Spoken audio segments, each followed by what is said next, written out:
జీతాలు ఇచ్చేందుకు పైసలు లేవు, ప్రభుత్వ పథకాలు అమలు చేసేందుకు నిధులు లేవు, రిటైర్డ్ ఉద్యోగుల బెనిఫిట్స్ ఇచ్చేందుకు డబ్బులు లేవు, నన్ను కోసినా పైసలు లేదు. ఇదే మాట రేవంత్ రెడ్డి పదే పదే చెప్పారు. ఖజానా మొత్తం ఖాళీ అయ్యిందని, అప్పు కూడా ఉడతలేదని అనేక సభల్లో ఆయన చెప్పారు. ప్రజలకు ఖర్చు చేసేందుకు డబ్బు లేవు కానీ దుబారా ఖర్చుకు 100 కోట్ల ఖర్చు పెడుతున్నారన్న ఆరోపణలు వినిపిస్తున్నాయి. కేవలం సరదాగా ఫుట్బాల్ గేమ్ ఆడేందుకే 100 కోట్ల రూపాయలు రేవంత్ రెడ్డి ఖర్చు చేస్తున్నట్లుగా తెలుస్తోంది.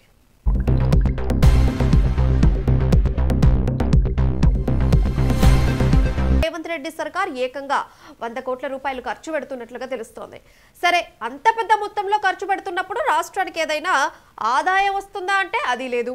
దమ్మిడి పైసా రాదు. కేవలం ఈ ఆటను ప్రమోషన్ చేయడం, తనకు తాను ప్రమోషన్ చేసుకోవడానికి తప్ప దేనికి పనికిరాదనే అభిప్రాయాలు కూడా వ్యక్తమవుతున్నాయి.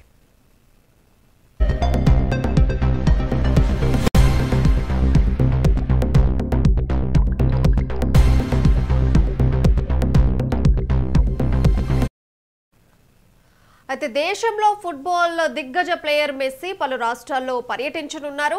అయితే మెస్సీ మన దేశానికి వచ్చి ఇక్కడ ఫుట్బాల్ ఆడేందుకు స్పాన్సర్ గా చేయాలని నిర్ణయించుకున్నట్లుగా తెలుస్తోంది. అయితే దీనికయ్యే మొత్తం ఖర్చును ప్రభుత్వ ఖజానా నుంచి నిధులు ఖర్చు పెట్టనుంది.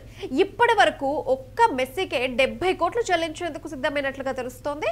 సింగరేణి, పర్యాటక, క్రీడల శాఖల నుంచి ఈ నిధులను మెస్సీ టూర్ కు మళ్లించినట్టుగా సమాచారం. మెస్సీకి ఇచ్చే మొత్తంతో పాటు ఆయన వ్యక్తిగత భద్రతా సిబ్బందికి వసతి, విమాన ఖర్చులను ప్రభుత్వమే భరిస్తోంది.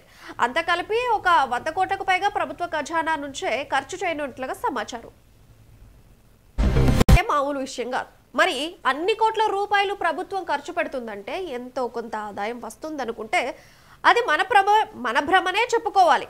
అయితే ఎందుకంటే ఈ 100 కోట్ల బూడిదలో పోసిన పన్నీరు లాగే ఖర్చు తప్ప పైసా కూడా ఆదాయం రాదని తెలుస్తోంది. అయితే ఈ మ్యాచ్కి వచ్చే డబ్బంతా కోల్కతాకు చెందిన ప్రధాన ఈవెంట్ కంపెనీకి తీసుకోనున్నట్టుగా సమాచారం.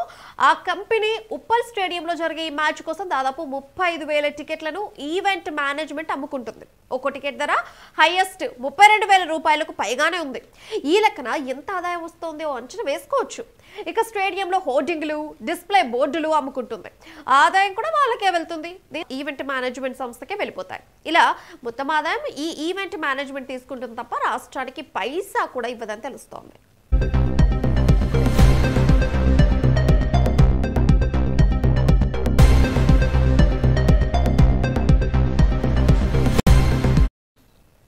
అయితే కేవలం మెస్సీ కోసం మాత్రమే ఈ 100 కోట్లు ఖర్చు పెడితే ఇక రేవంత్ రెడ్డి ప్రాక్టీస్ చేసుకునేందుకు మరో 5 కోట్ల రూపాయలు ఖర్చు పెట్టినట్లు తెలుస్తోంది.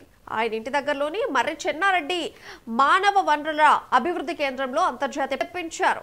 ఇలా ఓ చిన్న ఈవెంట్ కోసం మొత్తం 105 కోట్లు పెట్టడంపై జనం, ఉద్యోగులందరూ కూడా ఆగ్రహాన్ని తెలుపుతున్నారు. అయితే ఓవైపు జీతాలు లేవు, మరోవైపు సౌకర్యాలు లేవు, కనీసం పథకాలు అమలు కావడం లేదు. కానీ ఓ సరదా ఆట కోసం ఇంత డబ్బు ఖర్చు పెట్టడం ఏంటని అందరూ మండిపడుతున్నారు.